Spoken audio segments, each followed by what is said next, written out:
Good morning, শুভ সকাল। আজকে সকালটা এখান দিয়েই শুরু হলো। এই যে সকাল সকাল দেখো কি তাড়াহুড়ো লেগে যায়, মানে কি বলবো, যাদের ঘরে বাচ্চা আছে আর স্কুলে পড়ে তারা বোঝো সকালের ব্যাপারটা। এই যে সকাল সকাল তাড়াতাড়ি করে উঠে মেয়েকে রেডি করা, ব্রাশ করানো, তারপরে টিফিন রেডি করে দেওয়া, জলের বোতল দেওয়া, এগুলো মানে কি বলবো, একটা ঝড়ের মতো। সকালের টাইমটা পুরো ঝড় উঠলে যেরকম হয় সেরকম। তার মধ্যে একটু একটু ভিডিও করি যে তোমাদের সাথে শেয়ার করব, তার জন্য। তো তোমরা অবশ্যই আমার ভিডিও দেখো, কমেন্ট করো, আমার খুব ভালো লাগে। তো এই যে এখানে মেয়েকে রেডি করে দিলাম, আর স্কুলে দিতে চলে যাচ্ছে ওর বাবার সাথেও চলে যাচ্ছে। ওই যে আমাকে টাটা করে দিল। এবার টোটোটা তো ঢুকিয়েছে ওইভাবে, তো আবার ঘুরিয়ে ব্যাকে নিয়েছে। তারপরে ওরা চলে যাওয়ার পরে আমার তো সকালটা পুরো মনে হয় কী যে ঝড় ওঠে।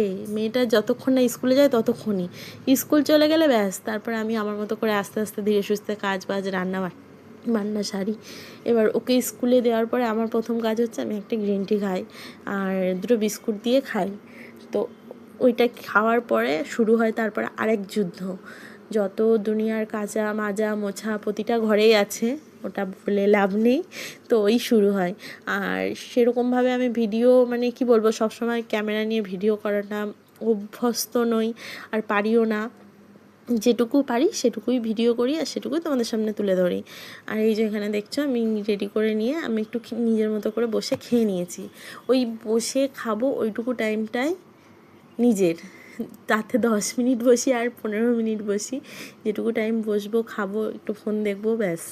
তারপরেই শুরু হয়ে যায় কাজবাজ। তারপরে তো কত সবজি মা আগের দিন পাঠিয়েছিল, আমি দেখিয়েছি।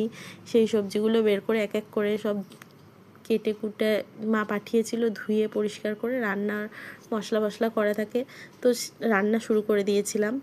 আর সেগুলোর ভিডিও হয়নি। স্নান পুজো করে রান্না করতে এসেই দেখো চাল কুমড়ো ভেজেছি, মোচার বড়া করেছি, আর এদিকে করেছিলাম কুমড়ো শাক আলু দিয়ে, বেগুন দিয়ে, আর ছোট চিংড়ি মাছ হয় না, চিংড়ি মাছ দিয়ে বড়ি দিয়ে একটা তরকারি করেছিলাম। আর ওইদিকে ডাল সিদ্ধ করেছিলাম। আমার মেয়ের একটা সমস্যা আছে, জ্বালা আছে, কি বলো তো, ডালে সম্বাদ দিলে ডাল খাবে না। ওকে ডাল সিদ্ধ করে দিতে হবে, ব্যাস খাওয়ার সময় একটু নুন একটু সর্ষের তেল দিয়ে মাখিয়ে দিতে হবে ভাতটা, ব্যাস তাহলেই ও সোনামুখ করে খেয়ে নেবে। আর এদিকে দুপুরে খাওয়া দাওয়ার পরে বাসন ধুয়ে আমরা একটু শুয়ে পড়েছিলাম রেস্টের পরে। এই যে সন্ধ্যাবেলা উঠে ওর পড়া যা ছিল পড়ে নিয়েছে, এখন যাবে পড়তে।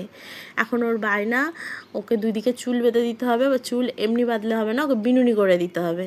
আর এদিকে ওর বাবা বসে বসে হেসেই যাচ্ছে যে ওই চুলে বিনুনি রোজ রোজ আমাকে এরকম জ্বালায়, জানো না, যে আমার এই চুলে বিনুনি করে দাও, আমার কালী পুজোর মধ্যে যেন ঘাড় অবধি চুল হয়ে যায়। কি করে বোঝাবো আমি যে এত তাড়াতাড়ি এত বড় চুল হয় না। তবু ওই যে ওর মনের বিশ্বাস, এই যে এইভাবে বেঁধে দিয়ে আমি বললাম যাও পড়তে যাও, বলছে না হবে না, তুমি আমাকে ওইভাবেই চুল বেঁধে বিনুনি করে দাও। তো আবার সেই বিনুনি করে দেওয়ার পরে এই দেখো কেমন লাগছে জানিও। আর ও এইভাবে চুল বাঁধতে খুব বেশি পছন্দ করে, যে তাড়াতাড়ি চুলটা বড় হবে। আর এই চুলটা খোলার পরে যে ঝাপড়া ঝাপড়া ব্যাপারটা, ওটা আরও বেশি পছন্দ। তো এখানে ওর ব্যাগ গুছিয়ে নিচ্ছিল, আর ব্যাগ গুছিয়ে নেওয়ার পর ওই যে চলে যাচ্ছিল পড়তে।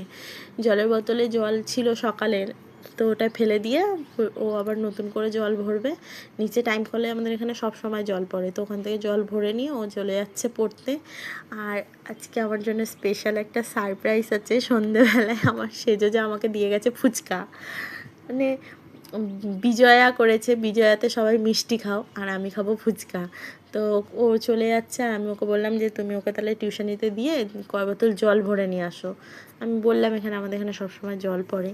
তো ওরা চলে যাওয়ার পরে আমি এখানে আমার মনের মতো করে আরামসে বসে ফুচকাগুলো খেলাম। পাখিকে দিয়েছিলাম, পাখি খায়নি, ও পছন্দ করে না এত ফাস্টফুড এটা ওটা। তো আমিও অনেক দিন পর ফুচকাটা খেলাম, ভীষণ সুন্দর। আর আমাদের পাড়ার যে দাদাটা যায় ফুচকা নিয়ে, খুব সুন্দর ফুচকা বানায়। তো আজকের ভিডিওটা এই অবধি।